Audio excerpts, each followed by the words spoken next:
Shalom, saya percaya saudara sehat luar biasa, diberkati Tuhan dan aman dalam perlindungan Tuhan Yesus, karena saudara adalah orang yang luar biasa. Amin. Baik, hari ini kita akan membahas tentang persaingan. Dan menjadi pertanyaan bagi kita, relevan tidak kata bersaing itu dalam setiap sisi kehidupan kita? Kalau di sekolah ada mereka bersaing untuk menjadi juara satu.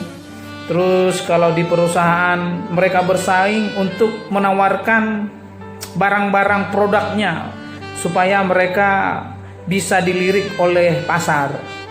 Dan juga bisa jadi saudara, kalau kita yang punya anak ya, mungkin secara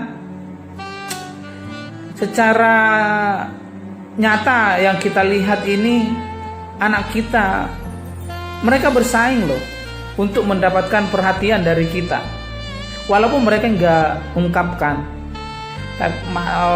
Taruhlah si A, anak kita, dia berusaha menarik perhatian bapaknya dengan caranya apa? Bikinkan kopi. Dengan si B, wah dia nggak mau kalah. Terus dia berusaha untuk menarik perhatian kita, seorang bapak, agar kita juga memberikan sesuatu untuk dia. Mereka bersaing saudara. Dan mungkin kita selama ini bisa bangga ya, karena kita pikir ya no problem lah. Nah tapi saudara, kalau kita tanamkan ini sejak dini, kita merasa nyaman dengan itu, maka itu akan dibawa ke dalam kehidupannya nanti besar, bahwa hidup itu adalah persaingan. Pekerjaan adalah persaingan. Dalam tanda kutip, dalam pelayanan di gereja juga persaingan. Bersaing menarik jiwa, bersaing ini dan itu. Dan sepertinya rohani, tapi itu tidaklah menjadi kebenaran dalam kehidupan kita saudara. Hati-hati bahwa persaingan ini benar enggak ya? Nah, kalau kita lihat ya, dunia ini ya yang penting bersaing secara sehat ya. Nah, contoh yang kedua lagi gini saudara. Taruhlah di pasar gitu ya. Terus ada si lapak A menjual barang yang sama dengan harga yang berbeda. Si A menjual 75.000, si B nggak mau kalah, dia dijual 65.000. Ada persaingan harga begitu. Dan menurut pasaran itu sah-sah saja untuk menarik konsumen.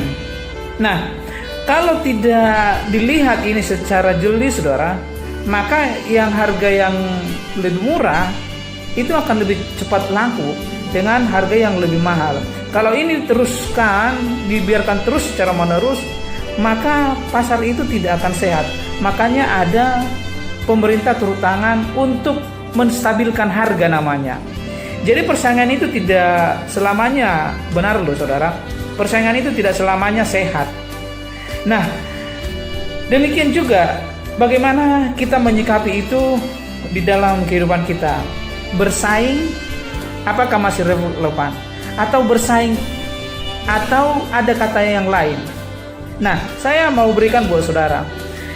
Di dalam Alkitab saudara, memang banyak hal yang dijelaskan di Alkitab ya, tentang tatanan hidup kita saudara. Bagaimana menyikapi dengan banyak hal saudara. Apakah itu bisa kita lakukan secara persaingan atau tidak? Mari kita lihat dan kita bahas bagaimana dengan Alkitab. Di dalam Roma 15 ayat 1 mengatakan seperti ini. Yang kuat wajib menanggung kelemahan mereka yang tidak kuat, dan jangan hanya menyenangkan diri. Nah, jadi saudara, ada kebersamaan. Jadi kata bersaing itu sebenarnya tidak relevan bagi kita orang percaya. Demikian juga di dalam dunia global ini. Saudara perhatikan baik saudara. Negara adidaya, mereka itu selalu mengatakan persaingan. Maka mereka tidak peduli dengan negara yang tidak memiliki SDM yang baik, teknologi yang baik.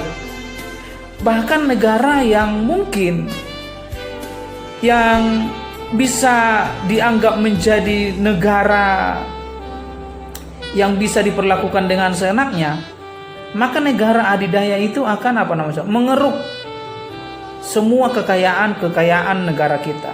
Saudara percaya bahwa negara kita ini berapa lama dikeruk kekayaannya oleh negara lain, dan kita tidak bisa menutup mata dengan hal itu.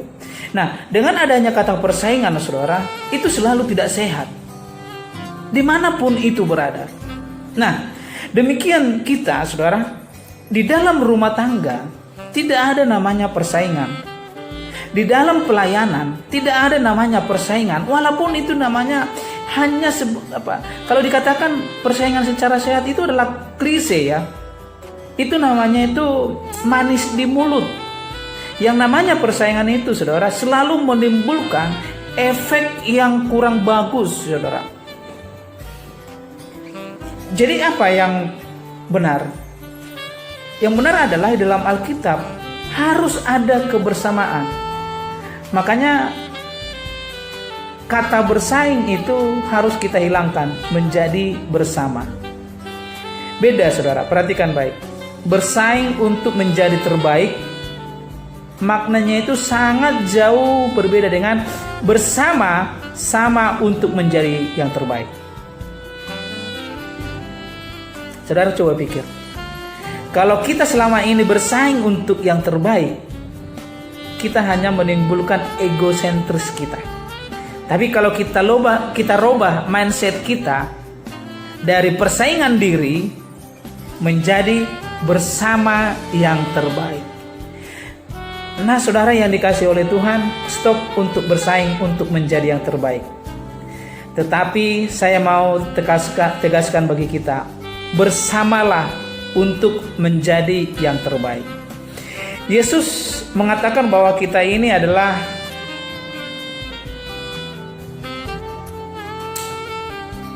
bait dan tubuh Kristus, saudara. Kita ini banyak anggota tubuh ini kan terdiri dari berbagai macam.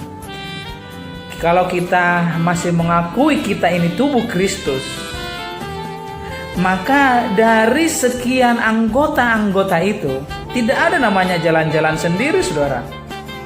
Mata tidak pernah bersaing dengan mulut. Telinga tidak pernah bersaing dengan tangan. Tangan tidak pernah bersaing dengan kaki. Mereka itu berjalan beriringan, berjalan bersama. Kita ini tubuh Kristus. Walaupun banyak anggotanya, tapi mereka itu selalu berjalan beriringan. Nah, saudara, bersaing itu tidak ada dalam kamus orang percaya. Walaupun ada orang mengatakan bersaing secara sehat, tidak. Daripada bersaing secara sehat, lebih baik kita bertumbuh bersama secara sehat di dalam Kristus. Saudara, siapapun kita, berjalanlah beriringan untuk memuliakan nama Tuhan, untuk membawa keluargamu menjadi lebih baik lagi, pekerjaanmu, sekolahmu menjadi lebih baik lagi. Dimanapun jangan bersaing, tapi bersama-sama untuk menjadi yang terbaik. Shalom, Tuhan Yesus memberkati. Untuk saudara yang diberkati melalui renungan dalam video YouTube ini, silakan like, share, dan subscribe. Dan juga mungkin saudara yang memberikan komentar yang positif atau masukan-masukan positif, silahkan ditulis dalam kolom komentar. Saya tunggu. Tuhan Yesus memberkati.